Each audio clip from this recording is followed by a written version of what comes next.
Okay, good day fellow investors. This is Alphabet's third quarter 2025 earnings dated 29 October 2025. Right, this is the first quarter that they have ever hit $100 billion in revenue. Right, so clearly a landmark quarter for them. Right, this up 16% year on year from third quarter in 2024. Right, I want to go through the numbers that don't really stand out too much. Okay, I'll just cover those. In percentage terms, look very big. But if you look at general and administrative costs here, it looks like it ballooned by 105%, but a lot of these costs is actually a one-off $3.5 billion fine. Alright, so wouldn't worry too much about this. Okay, the other thing that stands out is this one.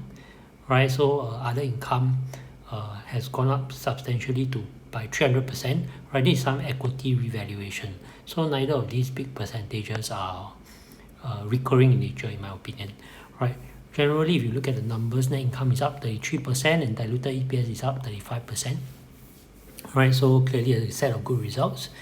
Right, we look at revenues. All right, we already know that it's the first time they crossed $100 billion in a quarter. All right, so very positive results. Year-on-year growth is relatively similar to last year, about 16%, very decent for a big company. Right, operating margin is still quite strong at 30.5%. Do note that this is actually factoring in their increased depreciation. All right, of course, it might be expected that operating margin might compress further with the increased capital expenditure, as we'll look into later. Right, so moving on to their cost of revenue, you can see that it has gone up, but not by too much. Right, operating expense on the other hand has gone up slightly more, but again this is due to the $3.5 billion increase. If you take out the $3.5 billion, then the increase won't be so bad, right? It won't be 28%, which is relatively high. Right, we look at the growth of Google's income generating areas. Right, you can see mostly double-digit growth in the search business, YouTube ad, and subscription platform and devices. Right, so all these numbers look very good with double-digit growth. The only thing not growing is Google Network, which is actually negative 3%. Right, so generally year-on-year growth is quite similar to last year's third quarter 2024. Right, 14%. Right, operating margin very strong at 38.5%. Right, this for these businesses that we talked about over here. Right, they separated out Google Cloud. Alright, so Google Cloud again has very strong growth. Right, you can see the growth is quite consistently around 35%. Right, and margins are very nicely going up. Right, you can see the in-front margins is look quite mature already, but it looks like Google Cloud's operating margin may be the growth driver of the future. If I'm not mistaken, Google Cloud didn't become profitable until recently, right? Recent couple of years. Right, capital expenditure is the thing we need to watch out for. Alright, you can see a relatively substantial amount of money spent on capital expenditure. We'll cover this more in the earnings transcript. Right, free cash flow is quite nicely up. Right, this despite the capex, but there's some one-off tax changes mentioned in the transcript. That may be the reason why it's boosted by so much. Right, so I won't take this too much into consideration. Right, you can see that sometimes free cash flow can be quite low. Right, so I'm not very sure about what's going to happen to fourth quarter. Right, we have to look into that. Right, with that I'm done with this part. Right, next part I'm going to move off to the transcript. Right, so we move on to the earnings transcript part. Alright, so this is Sudhir Pichai talking. Right, there's double-digit growth across every major part of the segment. Right, he also talked about the $100 billion quarter. Right, so 5 years ago their quarterly revenue was only $50 billion. Right, so this is a doubling within 5 years. Right, we also talk about the other key drivers of the business. Right, Gemini app, right, has now $650 million monthly active users. Right, this to contrast with OpenAI, right, which has 810 million active users. Right, do note that at this point the Gemini 3 app has not been released. Right, so these numbers is for the Gemini 2.5 if I remember correctly. Right, cloud has another great quarter. Right, we look at the margins growth earlier. Right, so clearly a very good thing. Right, there's a backlog of 46%. Right, so this is demand. right? So 300 million paid subscriptions, paid subscriptions, right? Led by Google One, right? Google One is like the cloud storage business, right? And also advanced AI. So if your Google Drive has exceeded capacity, they'll ask you to pay for an upgrade to get a bigger space, right? I think that's part of Google One, right? Of course, YouTube Premium is the YouTube without ads, right? So they have $300 million paid subscriptions, right, in these two businesses together. Right, so they have a full stack approach, right? This is something I think perhaps is not really discussed too much in Google, right? They have everything. They have the hardware, the world-class researchers, the AI infrastructure, the models, the toolings, the portfolio, the product, the AI, and the people, the talent, the AI talent involved, right? We'll talk a bit about the talent later, I think. Right, so yeah, so they also have GPUs from NVIDIA and their own TPUs, right? And I think their announcement of their TPUs, if I'm not mistaken, prompted a response from NVIDIA lately, right? Which means that their own chips are starting to get their rivals in NVIDIA a little bit worried. Alright, of course, NVIDIA's GPUs are better, definitely, but I think for their TPUs, they are actually serving more specific function. So not as general purpose as NVIDIA, but more specific function and obvious alternate, and their software I believe is built on their own TPU as well, right? So this is their advantage as Google, right? If you look at recent papers from other people, there are a lot of people that predict that Gemini 3.0, which has caused Sam Altman worries, right? So he has already called a code red at OpenAI, right? So there are people that suggest that 2026 may be the year OpenAI start to struggle because they don't have the financial means to keep up with their spending, right? Whereas Google does, right? They have the free cash flow to burn to keep up with the spending in the AI race, right? So that's just speculation, right? That I've been reading lately, right? So yeah, I won't talk about everything because it take too long, right? So you can see the talent side, right? They have this guy here, chief scientist for quantum hardware, right? So he has a Nobel Prize in physics for early research he did in 1980s, right? So 3 Nobels awarded to current Googlers in 2 years, right? I just want to talk a little bit about AlphaFold, right? AlphaFold is the protein folding algorithm from DeepMind, right? Not to be confused with DeepSeek. DeepSeek is the Chinese AI. DeepMind is actually a company that Google bought some time ago that is responsible for AlphaGo, which I think beat the world champion in Go. Alpha Star, which I think is a StarCraft game, AI, but the AI not so outstanding. They didn't manage to beat the best players. In fact, they lost to one of the not super well known pros, right? Actually, there's a documentary on YouTube which you can watch, right? But AlphaFold is so far the most impressive part of DeepMind because it's actually solving real world problems. So far, they've only been doing games, right? But AlphaFold really it's really something that is like miles apart from what humans have been able to achieve in protein folding, right? So this one won a Nobel Prize in 2024, all right, in chemistry, right? So quite a recent win in Nobel Prize. So this is what I'm trying to say by Google has the talent, right? Pixel 10, I'm not sure it's a very big thing or not. To me, I don't think it is lah.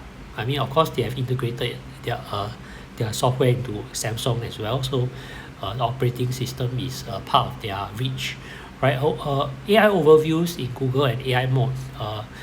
For me, AI overviews don't seem that good, all right, from just my own experience, all right. I think there's some reliability issues. I think it's okay, it's a good feature.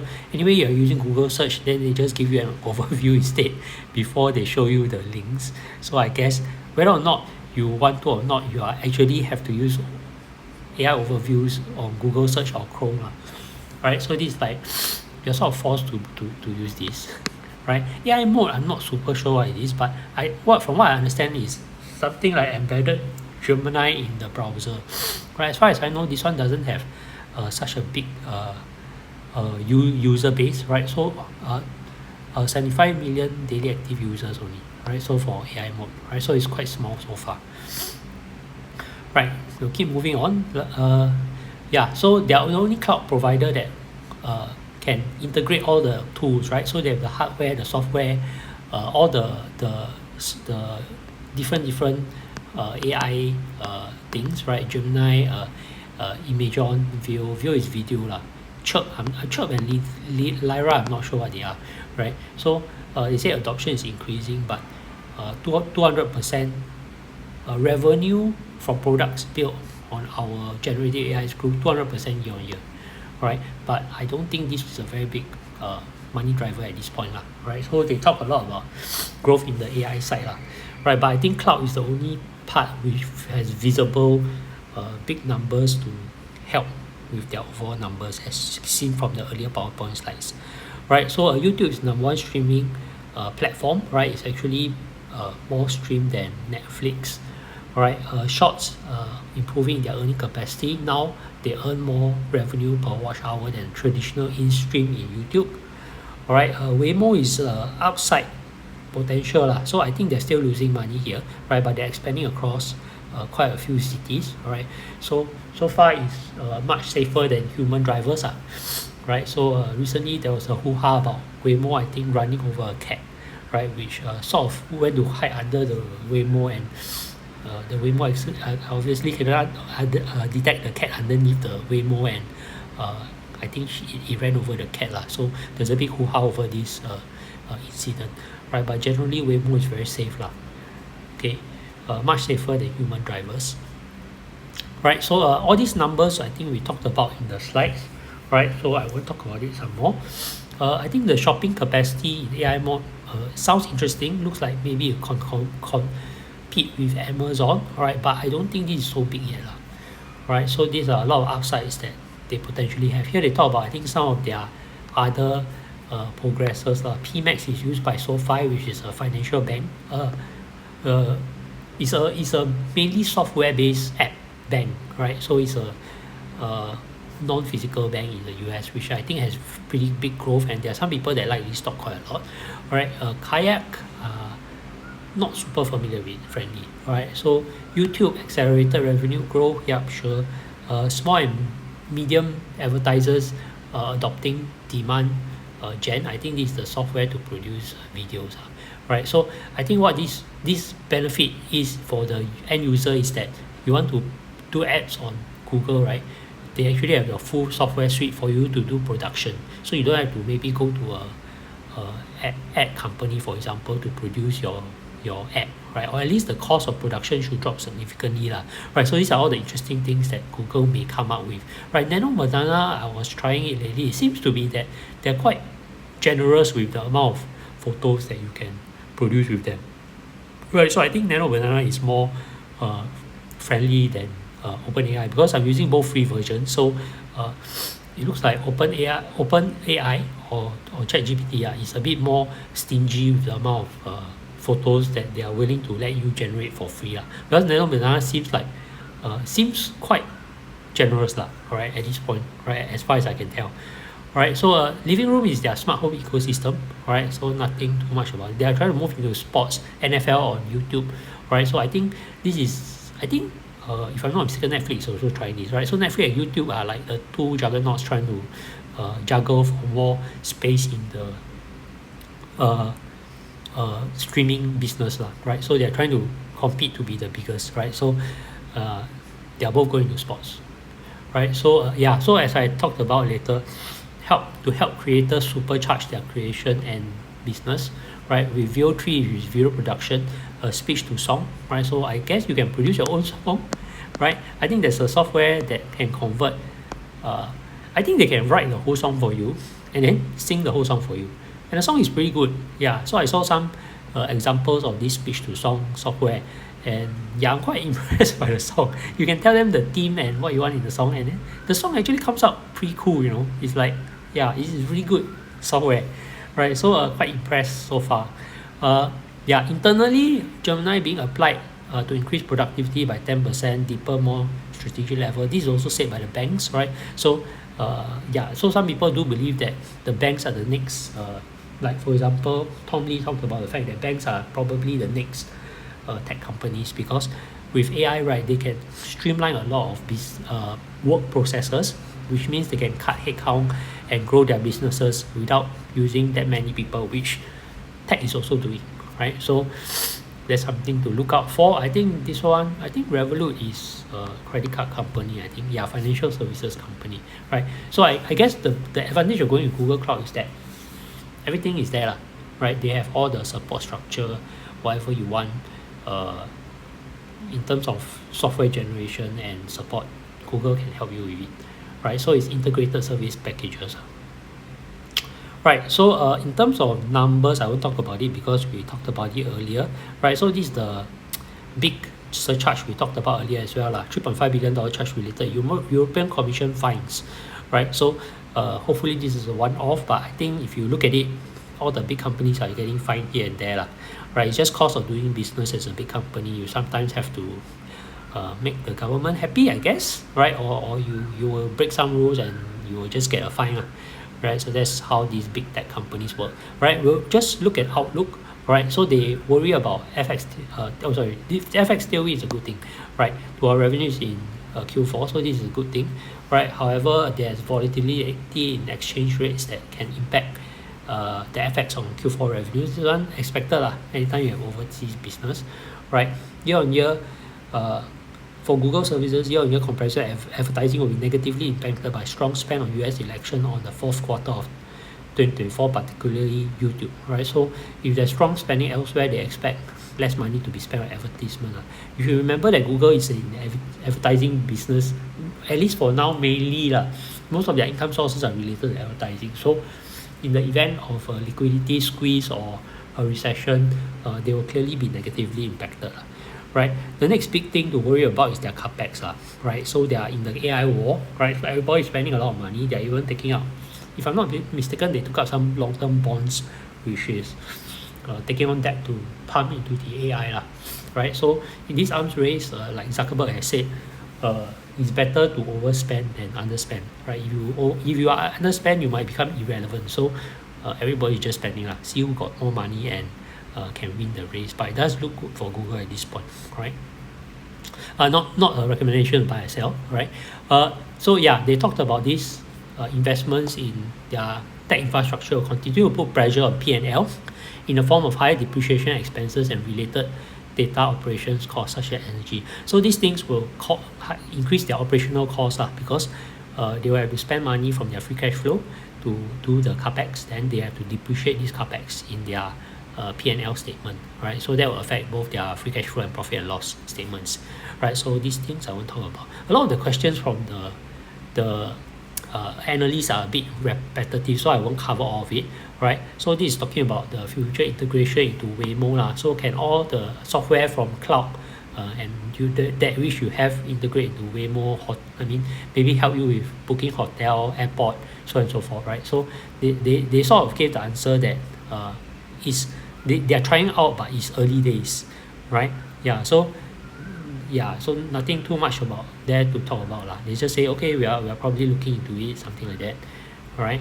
Then we talk about data centers, right? So for data centers, they build themselves. They are optimized because their software, hardware, and everything is controlled by them. So it's actually a one-stop shop for them, right? They don't have to, for example, some people have to buy the chips from NVIDIA, source the data center, get a third party to run the data center, right? Google can do all these things themselves, right? And then the software is also from somewhere else, right? So Google doesn't have the problem because they have all fully integrated into one company, right? So nearly half the code in the company is now generated by AI. This is about efficiency in terms of manpower, right? So if let's say you used to need to write 50, now you need to write only 50% of the code you used to, maybe you only need half the engineers, right? Maybe that's the way they do it, but it's also possible that the engineers can do other work to help increase the productivity, So in that sense, they don't have to sack people. They can expand revenues without worrying about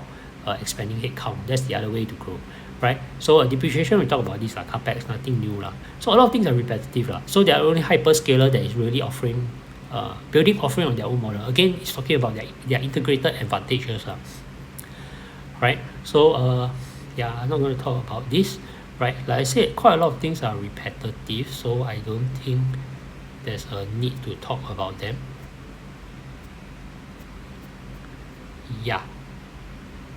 Correct. So I think that's more or less all. a lot of the post part is quite the same thing, right? So with that, I'll end the discussion. Please note none of this is advice to buy or sell the company, but if you like my sharing, do give me a thumbs up. All right, so thank you and goodbye.